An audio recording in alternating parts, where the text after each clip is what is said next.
This is The Burst, a post-apocalyptic shooter platformer that places you in the role of a soldier out to rescue a scientist or kill some other guys. It's kind of not really clear to me, honestly. This releases August 8th, 2024 for the PC VR and Quest headsets for $30 US, and for this review, we checked the game out on the Quest 3. It's part Borderlands, part Stride, and if that combination sounds like a winning one to you, maybe keep watching.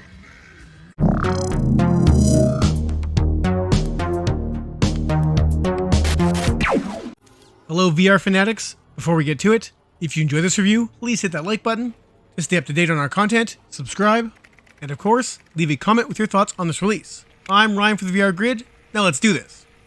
When I first saw the trailer for The Burst, I was immediately intrigued as the game looked like a pretty high-octane affair, packed full of parkour and shooting and a dystopian future, all of which I like. Granted, the presentation in the trailer didn't look amazing, but I thought to myself, if they nailed the gameplay, then I'm all on board for this. Well, fast forward a few months, the game is here, and while I didn't get a chance to play the PC version, I did spend a lot of time with the Quest version, and man, I am all over the map with this game. My first impressions were anything but positive, as the game looks very bland, and the control scheme used requires you to move your arms to run or swing them to jump, much like the Stride games. And not that I'm against that, I'm not, it's fun, I get immersion, blah blah blah, but I do like the ability just to kind of chill and relax and, hit A to jump and just press and thumbsticks to run. It's just how I like to play. I don't like to, be running around on the spot and doing that kind of stuff. It just wasn't my cup of tea.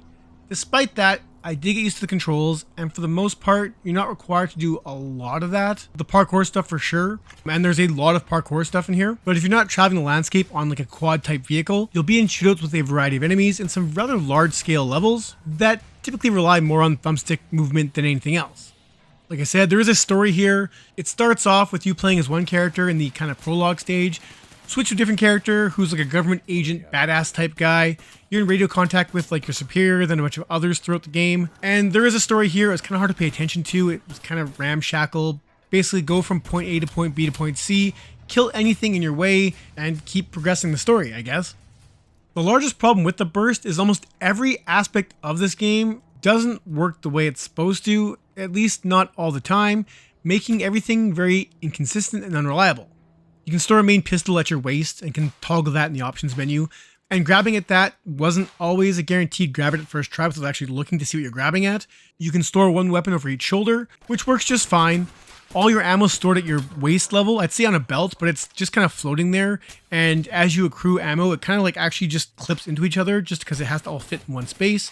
Whatever gun you are armed with, if you grab at your waist, you'll automatically grab that ammo, so the developers did think ahead that way. But even with the variety of weapons in the game, I ended up sticking with my pistol as the main weapon because its range was pretty decent, and you can find a few unlocks throughout the game that actually make it more user-friendly thanks to lasers and scopes and bigger magazines, on top of the fact it has infinite ammo, unlike every other weapon, which requires you to break open boxes scattered around the map, which is a task unto itself.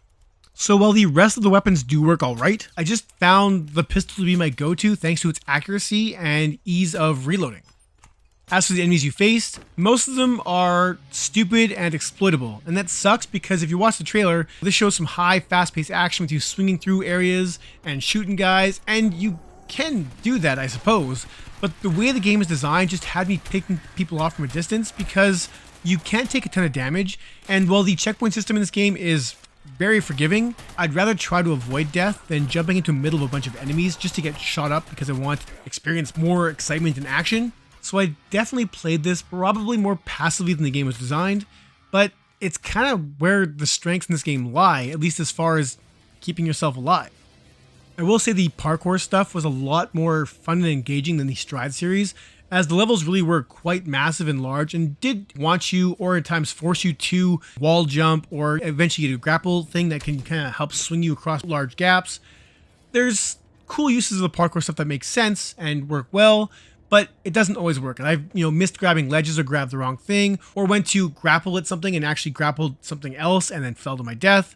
So there is this constant give and take of when the game's working, it works great. When it doesn't, it does feel like a janky, low budget mess. And that is very unfortunate, as what's here kind of won me over. It's just the game kept pushing back against that to a point now where I do find it hard to recommend playing this, at least for the current asking price and current state.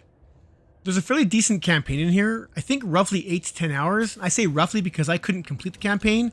I got as far as mission 6 where you ride the train, and unfortunately hit a game-breaking bug that just wouldn't let me progress. I tried reloading my game, tried restarting the stage, tried everything I could, and could not get past a certain section, a specific section in the game. So this is why I'm making this video now, because unfortunately, even if you do buy this, you do risk buying essentially a broken game. And maybe I'm the rare guy that experienced this glitch, but it's there. And while it did kill my progress, I was still motivated to play. Like there is a fun game design here. The levels are huge and expansive, and kudos to the developers here because the level design is actually really on point.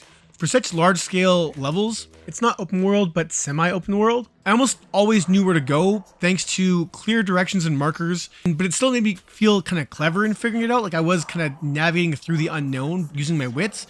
The design worked for me quite well, and the pure parkour sections that just require you to swing and pull yourself around the environments were pretty damn good. Like there is fun to be had here, for sure. It sucks it looks as bad as it does.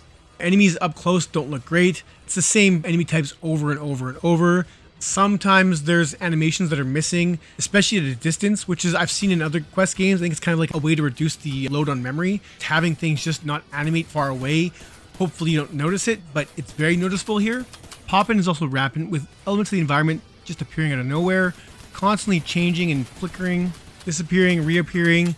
It's not pretty, it's distracting, it's unfortunate, as I think if it didn't have as much pop-in as it did, I could forgive the visual style a bit more, but what's here is pushing the Quest to its limits, and in this case, I don't think that's a good thing. So there's just this massive jank factor that just permeates this entire experience that does ruin it.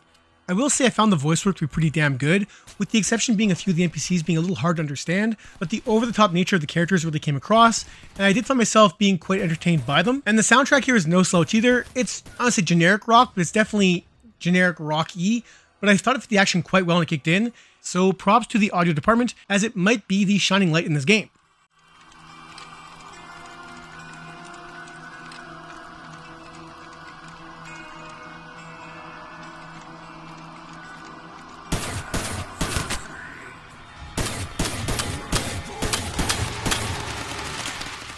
Despite my issues, despite the dumb AI, and despite how exploited they can be, I was still having fun with the campaign.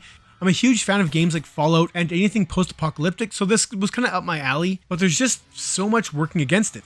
For a large portion of the game, you're driving that little quad vehicle, and they're fun. Your quad doesn't feel too powerful, and unfortunately the levels are kind of barren, but it still felt almost Halo-like, honestly, in your, how you went from stage to stage in Halo 1 and just had to like ride around on your Warthog.